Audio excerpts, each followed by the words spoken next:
In the dense, mist-wrapped woods of West Virginia, the Dalton family lived as though untouched by time, their cabin a dark blot against the towering pines.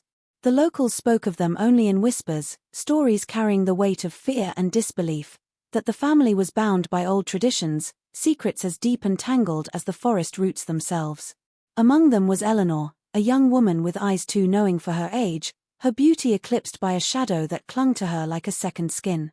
No outsider dared enter their world, and no outsider dared question the rules that governed it.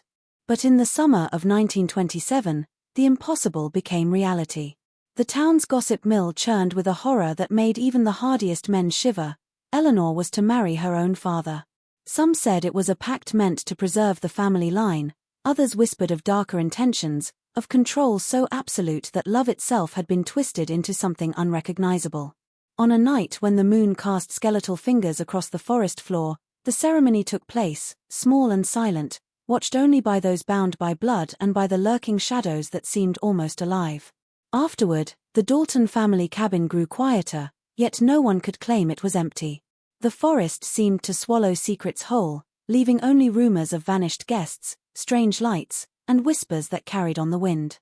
By dawn, the town's outrage had turned to fascination, and the mystery of Eleanor and her father would embed itself in local legend, a tale of love corrupted, of boundaries broken, and of a family whose dark devotion to itself would echo through the mountains for generations.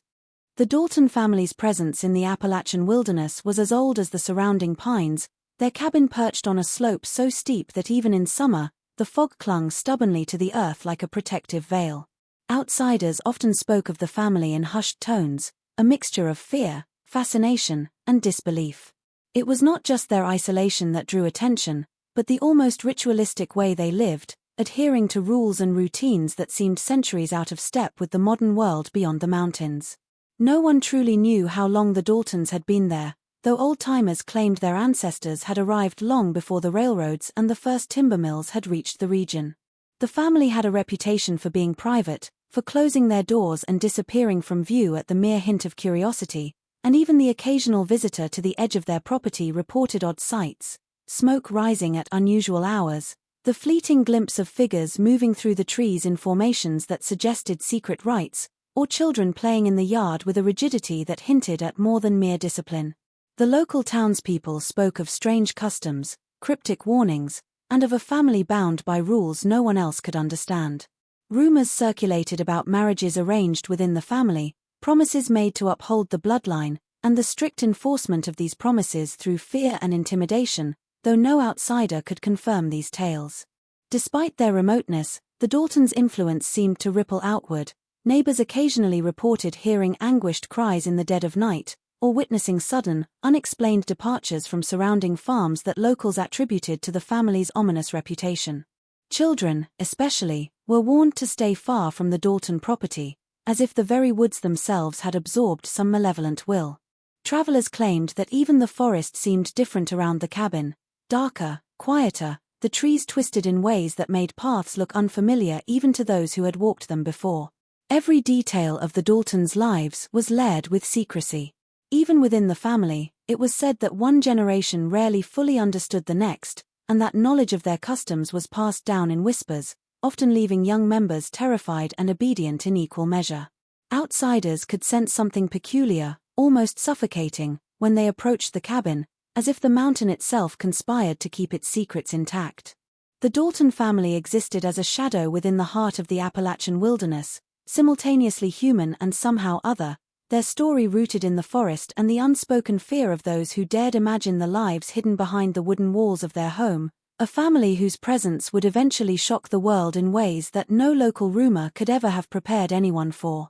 Eleanor Dalton grew up in a world that few outsiders could ever hope to understand, a world defined by the dense forests surrounding her family's remote cabin and by the rigid expectations imposed by her father.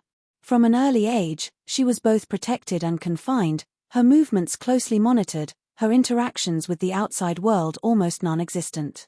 Her beauty was striking, though it was the depth of her gaze that unsettled those who glimpsed her, eyes that seemed to hold knowledge far beyond her years, reflecting a mind shaped by isolation, obedience, and secrets no one else could know.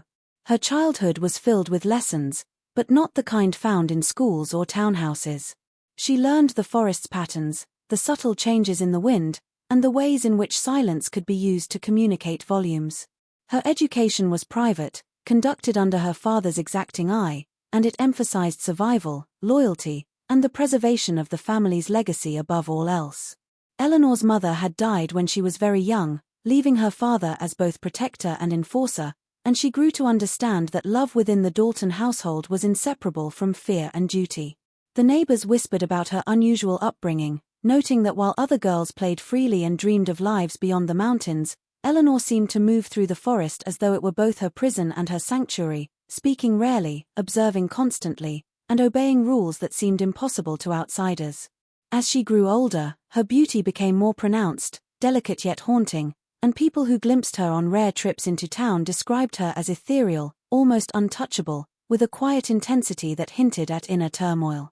Despite her isolation, Eleanor was keenly aware of the world beyond the trees, though she never ventured into it fully, held back by the invisible chains of her father's authority and the weight of family expectation. She became a paradox, both fragile and formidable, a young woman whose appearance suggested innocence while her demeanor carried the wisdom of someone who had been forced to navigate the dark currents of secrecy and control from the moment she could walk. As she approached the age when marriage would normally be considered, the tension between her constrained upbringing and the desires and fears instilled in her by her father grew palpable. Eleanor's life was a delicate balance between obedience and the faint stirrings of curiosity, between the instinct for freedom and the invisible bond to the family legacy that had shaped her every thought and action. The world outside could hardly imagine the complexities of her existence, and even those who tried often misread the quiet strength and the subtle, ever-present unease that defined the young woman who would become the center of a story so shocking that it would echo far beyond the mountains, leaving whispers of fear and disbelief in its wake. The Dalton family's traditions were woven into the very fabric of their lives, rituals passed down through generations in hushed tones and with strict enforcement, known only to those born within the cabin's walls. One of the most whispered about practices concerned the preservation of the family bloodline, a concept so sacred and rigid that even Eleanor, as a child, felt its weight pressing upon her. From the moment she could understand language, she was taught that the family's survival depended on loyalty, secrecy, and adherence to rules that outsiders would call incomprehensible. The elders spoke of pacts made decades before, promises sealed in silence, binding each generation to the next in ways that were rarely questioned. It was said that these pacts were created to protect the family from the outside world, to ensure that no stranger could dilute the line of inheritance or undermine the authority of the household. The rules were rarely explained fully, leaving the young members with an unsettling sense of duty intertwined with fear.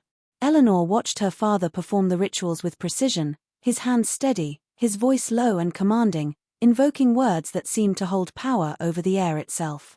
These moments were shrouded in secrecy, and the children were often required to observe in silence, absorbing the gravity of what was expected of them. The forest surrounding their home became a symbol of both protection and imprisonment, a living witness to the family's commitments and to the whispers of ancient promises that had shaped their identity. Visitors to the cabin were nearly non-existent, and any who did approach were often met with polite but impenetrable deflection, leaving them to speculate endlessly about the meaning of the strange symbols etched into wooden beams, the careful alignment of objects in the home, and the patterns of behavior that seemed to echo rituals rather than ordinary life.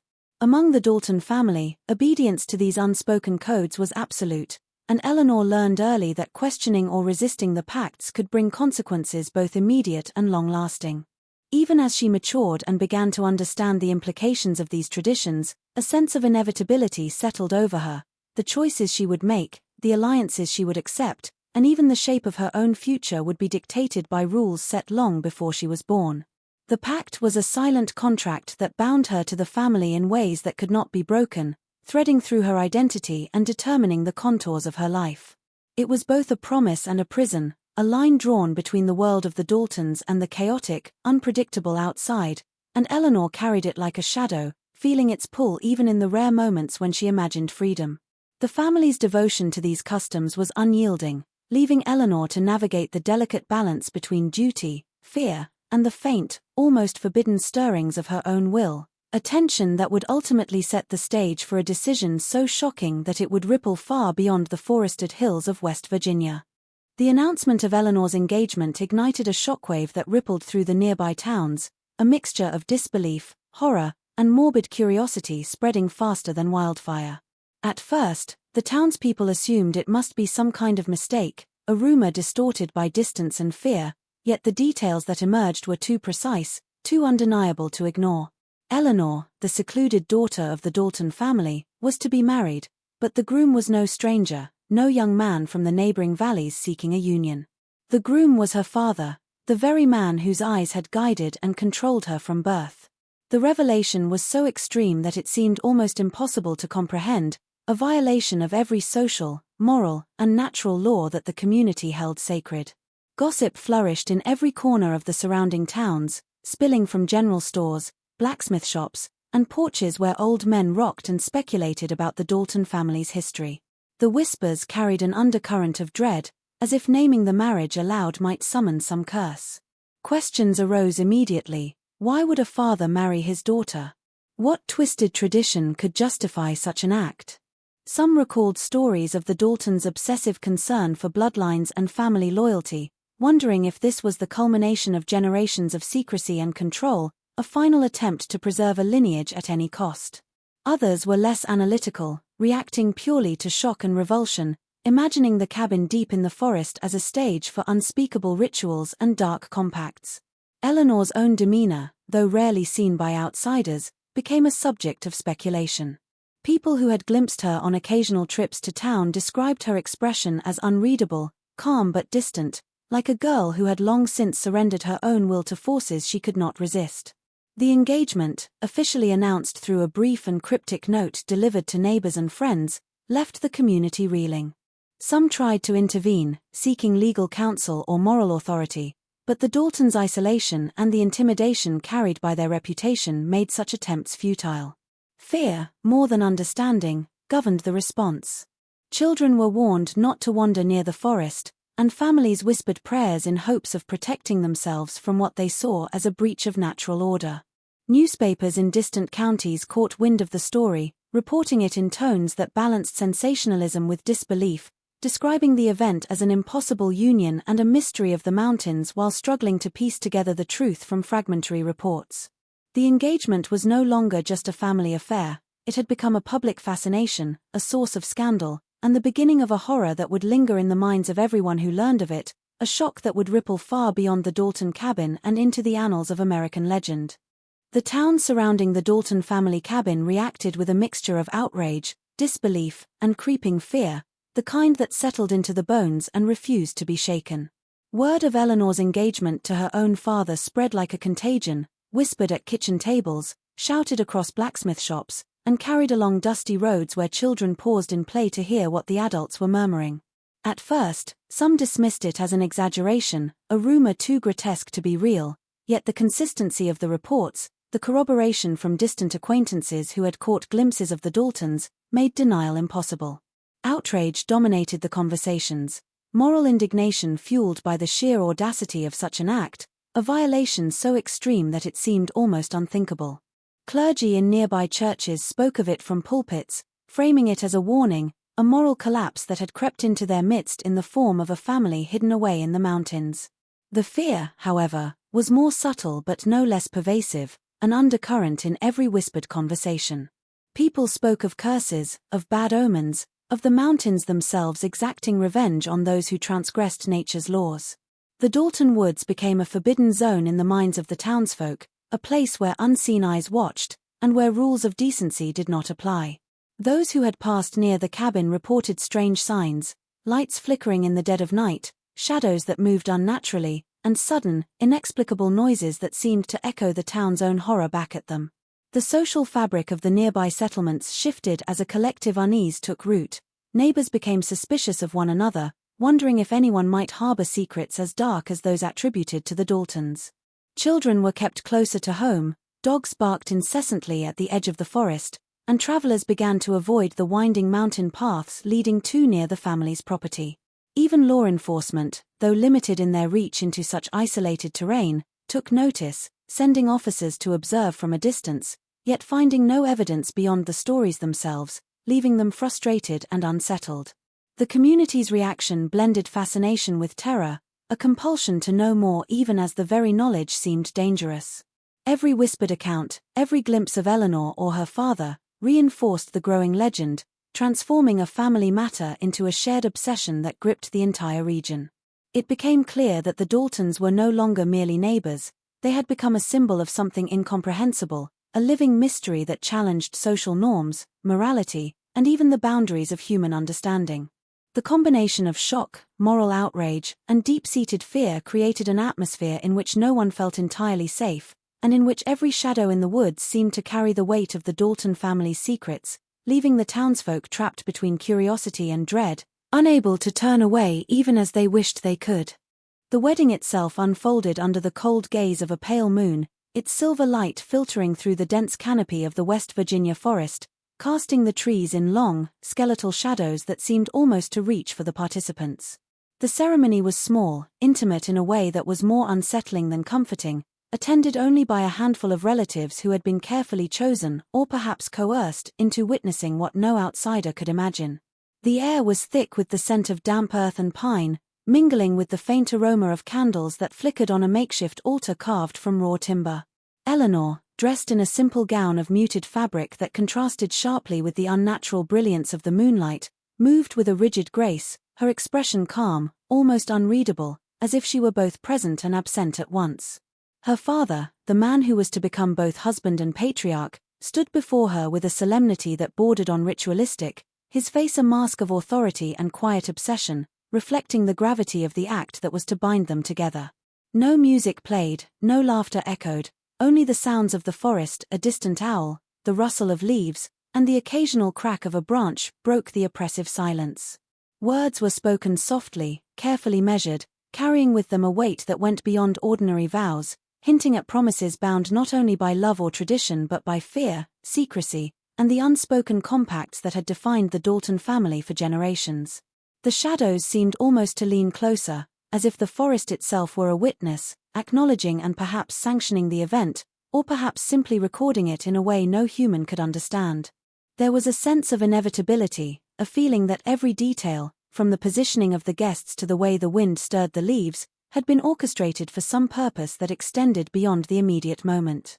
Eleanor's hands were steady, her eyes forward, though those who had observed her previously might have noticed a flicker, a trace of something like hesitation, fear, or perhaps resignation, before it vanished, swallowed by the rigidity that had been instilled in her from childhood.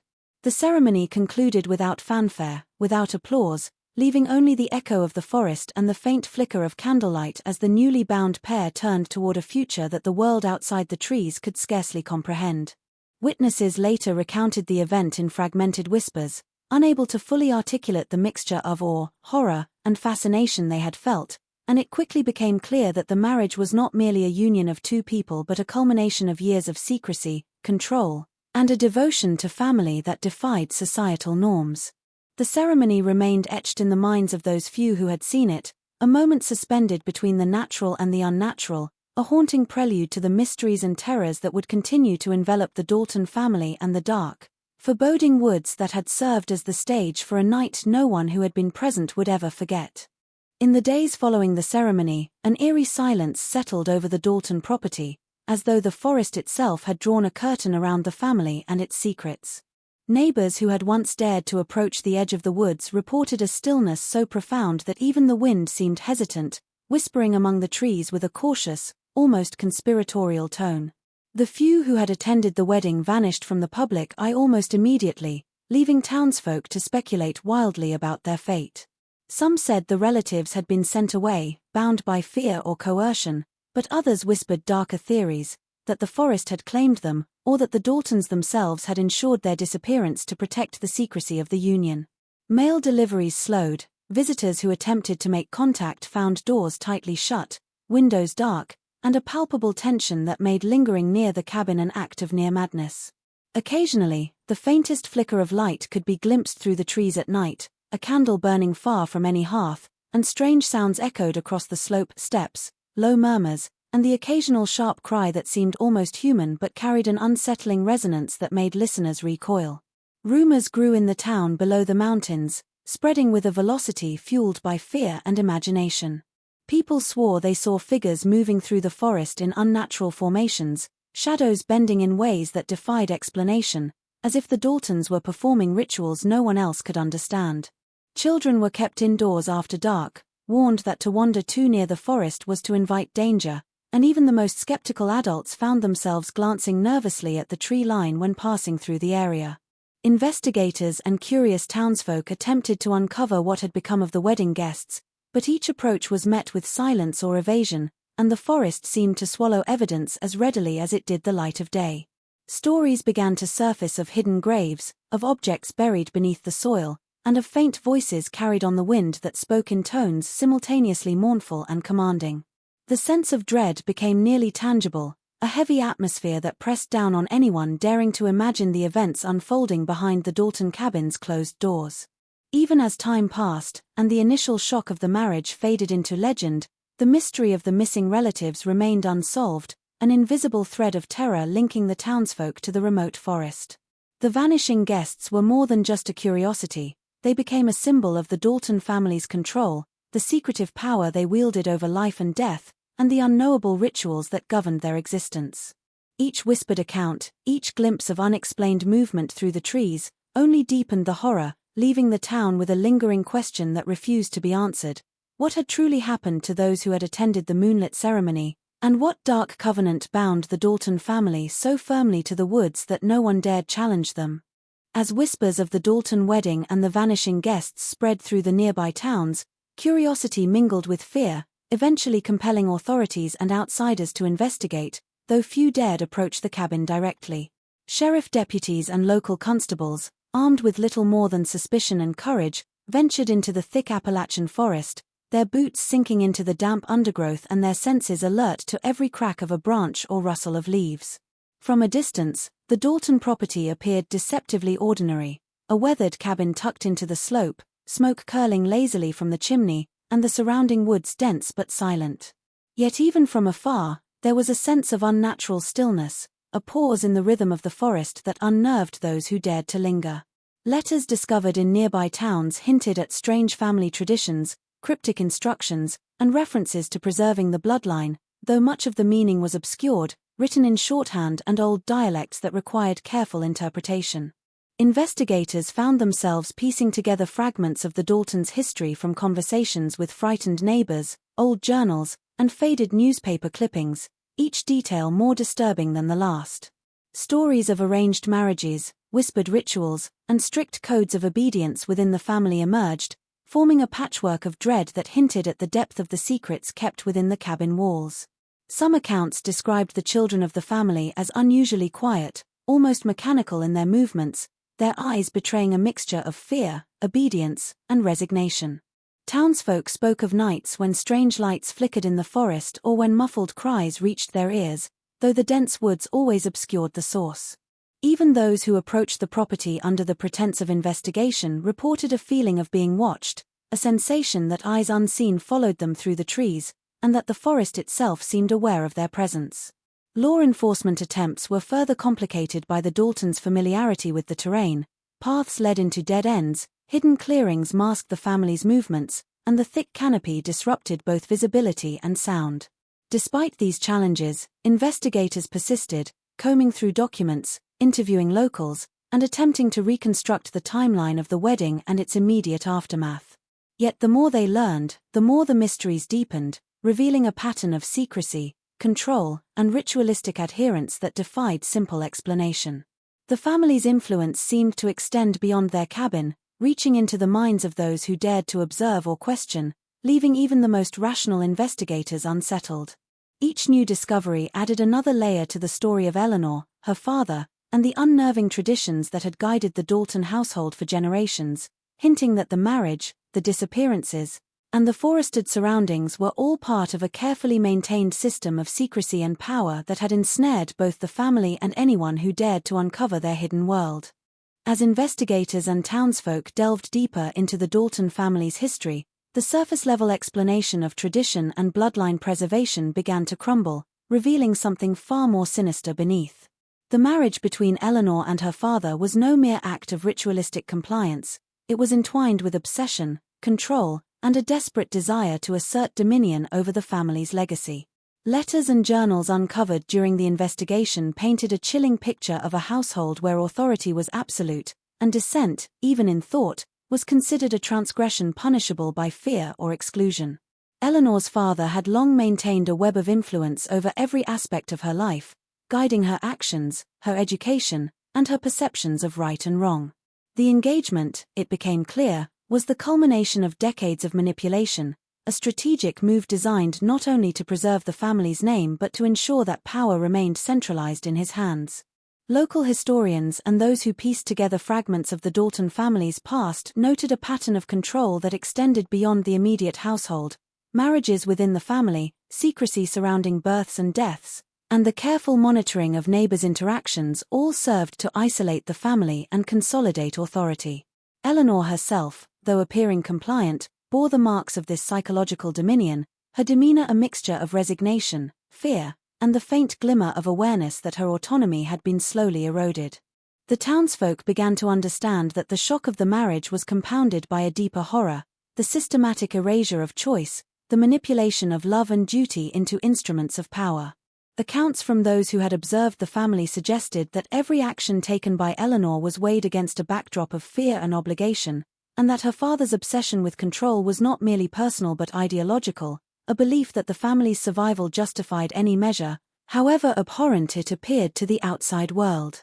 As the investigation progressed, it became evident that the wedding was less a union of two individuals than a public enactment of the father's dominance, a statement designed to cement his authority and maintain the rigid structure he had cultivated over decades. Even the vanishing of wedding guests and the eerie quiet that descended upon the cabin were consistent with this need for control. Witnesses removed, the forest transformed into a buffer of secrecy, and the townsfolk left to reconstruct events only from fragmented clues. The revelation of motive shifted the story from one of shocking taboo to a portrait of obsession, where love and loyalty were weaponized to maintain hierarchy, where tradition served as a cover for psychological dominance, and where the line between care and cruelty had been entirely erased. Understanding the hidden motive cast a long shadow over the Dalton family, revealing a household meticulously engineered to uphold power, fear, and secrecy, and it became chillingly clear that Eleanor's life and the story that would shock America was shaped not by circumstance alone, but by the calculated obsession of a man determined to control not only his family but the very narrative of their existence. Even decades after the shocking events in the Dalton family cabin, the story of Eleanor and her father has persisted in the whispers of locals, embedded in the dark folklore of the West Virginia mountains. The forest surrounding the property, once a refuge and a boundary, has become a symbol of lingering unease, its dense pines and shadowed clearings carrying the memory of a family whose actions defied comprehension. Generations of townsfolk grew up hearing fragmented accounts of the marriage, of the strange customs that governed the household, and of the disappearance of wedding guests, all recounted in tones that mixed fascination with dread. Visitors who dared to pass near the cabin spoke of a palpable tension, a feeling that eyes unseen were watching, that the forest itself retained the imprint of human acts both unnatural and deliberate. Scholars and amateur historians who attempted to piece together the story from archives, newspapers, and oral accounts found themselves confronted by inconsistencies, gaps, and contradictions that only deepened the mystery. Even as the physical traces of the Dalton family faded, decaying cabin, overgrown paths, abandoned orchards, the psychological imprint remained, shaping the way the mountains themselves were perceived. Children were told not to stray too far, travelers hesitated at the edges of the woods, and neighbors, even generations removed from the events, felt an inexplicable apprehension when recalling the Dalton name. The tale of Eleanor and her father became a cautionary legend, a story that blurred the line between historical fact and folklore, yet its roots in the human capacity for secrecy, obsession, and control gave it an authenticity that resonated with those who understood the forest's silent influence. The mountains seemed to keep a record of the past, and in their quiet expanses, the story persisted like an echo, a reminder of the consequences of isolation, of unchallenged authority, and of choices that defied societal norms in ways that left the surrounding community both horrified and captivated. Even in modern times, writers, researchers, and thrill-seekers drawn to the Appalachian region found themselves unnerved by the persistence of these stories, sensing that some part of the Dalton family's presence remained, intangible yet undeniable. The cabin itself, long claimed by nature, stood as a relic, a silent testament to a history that refused to be fully explained, and each retelling of Eleanor's life reinforced the eerie, almost supernatural weight of the narrative. In the hearts and minds of those who lived nearby, and in the collective memory of the region, the events of 1927 had become more than a shocking news story. They were an enduring legend, a dark mirror reflecting the extremes of human behavior and the haunting power of secrets kept too long. The Dalton family's legacy, entwined with the forest and the mountains, had become immortalized in fear and fascination alike, leaving a shadow over the landscape and a question in every mind that dared to ponder it. What truly happened in those woods? And could anyone ever understand the full measure of the horror that had unfolded there?